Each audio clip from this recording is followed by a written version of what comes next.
안녕하세요. 바이블 안으로 여행입니다. 이번 영상에서는 인생의 두 길이란 주제를 가지고 함께 생각해보는 시간을 가져보고자 합니다. 두 길 중 하나는 영원한 생명의 길이며 또 하나는 영원한 사망의 길입니다. 우리는 이 두 길 중에 어떤 길을 걸어가야 할까요? 성경에선 생명의 길은 좁은 길이라고 합니다. 그리고 사망의 길은 넓은 길이라고 합니다. 그런데 많은 사람들이 넓은 길로 걸어가고 있다고 말씀합니다. 참으로 아이러니합니다. 여기서는 그 이유에 대해서는 논하지 않겠습니다. 그리고 또 하나의 궁금증은 사람은 왜 이 땅에서 살다가 또 왜 죽어야만 합니까? 이 물음에 정확히 답을 할 수 있는 사람은 아무도 없습니다.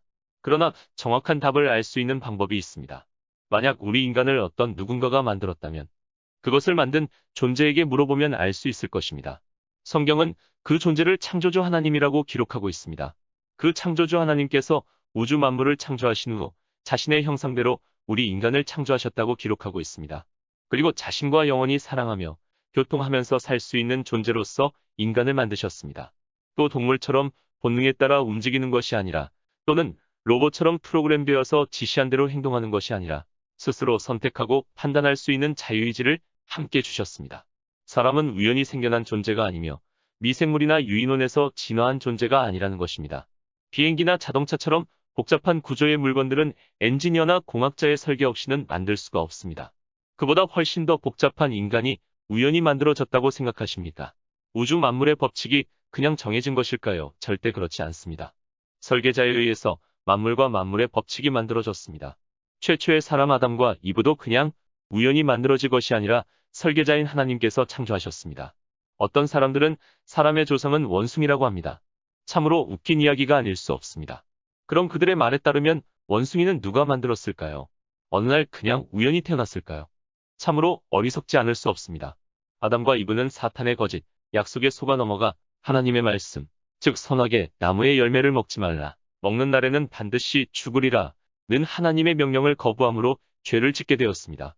이로써 죄가 세상에 들어오게 되었고 죽음이 오게 되었습니다. 아담의 후손인 우리도 아담의 모든 것이 우리에게 유전되어 모든 사람은 죄 중에서 출생되며 죄인이 되는 것입니다. 여기서 죄란 하나님의 말씀을 믿지 않고 하나님의 명령에 불순종하여 하나님의 목적에서 벗어난 것을 뜻합니다. 즉 인간의 잘못된 선택과 불신으로 하나님과의 관계가 끊어져 버린 것입니다. 그래서 사람은 그 죄의 대가로 죽음이 시작된 것입니다.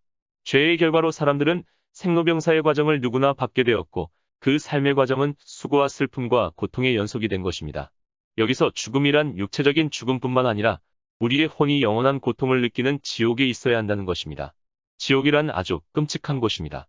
지옥은 영원한 저주와 고통이 존재하는 불타는 장소입니다.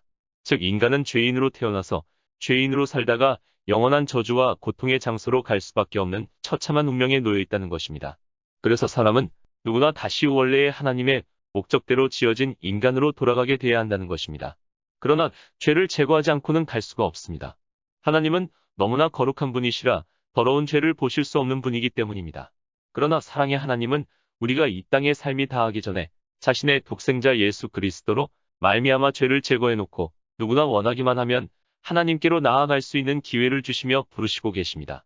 이 처참한 운명에 놓여진 인간을 구원하시고자 하나님께서 친히 몸을 입고 오셔서 모든 죄인들을 대신해서 십자가에 달리셔서 피 흘려 죽으시고 부활하셨습니다. 하나님의 거룩한 피 외에는 세상의 죄와 내가 지은 모든 죄들을 제거할 만한 것은 아무것도 없기 때문입니다. 그분이 곧 예수 그리스도입니다. 이 사실을 믿고 예수님을 자신의 영원한 구원의 주로 모셔드릴 때 하나님으로부터 다시 태어날 수 있는 기회를 주셨습니다.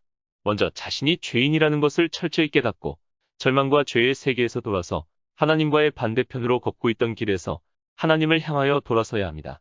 이것이 진정한 회개입니다. 그리고 사랑의 하나님께서 친히 몸을 입고 오셔서 모든 죄인들을 대신해서 희생 제물로 십자가에 달리셔서 피 흘려 죽으셨다는 사실과 예수 그리스도께서 죽어 장사 지낸 후 3일 만에 부활하셨다는 사실을 믿고 나의 구원의 주로 영접하여 내 마음에 모셔드려야 합니다. 다시 한번 말씀드리면 예수 그리스도의 십자가에 피 흘려 죽으심과 부활을 통하여 나의 모든 죄가 용서되었고 씻음받게 되었고 내가 의롭게 되었으며 거룩하게 되었다는 사실을 기록된 성경 말씀을 믿고 예수님께서 십자가에서 나의 죄의 값을 다 치르시고 사망을 이기시고 부활하신 예수 그리스도를 나의 구원의 주로 마음에 영접해야 한다는 것입니다. 우리가 주 예수 그리스도를 영접하는 것은 예수님께서 나를 위해 행하신 사실을 마음으로 믿고 입으로 시인한다는 것입니다. 그러면 끊어졌던 하나님과의 관계가 회복이 되고 죄와 사망에서 벗어날 수 있는 것입니다. 모든 사람에게는 두 개의 길과 두 개의 영원한 세계가 놓여져 있습니다. 하나님의 영원한 복락의 나라와 영원한 저주와 고통의 장소입니다. 당신은 지금처럼 불확실한 미래와 죽음 뒤에 무엇이 있을지 모른 채 세상살이에만 급급해하며 살아가시겠습니까? 아니면 우리 주 예수 그리스도를 구원의 주님으로 영접하여 영원한 생명의 길을 걸어가며 확실한 미래를 보장받고 행복하고 기쁘게 살아가시지 않겠습니까? 선택은 여러분의 마음의 결정에 달려 있습니다. 감사합니다.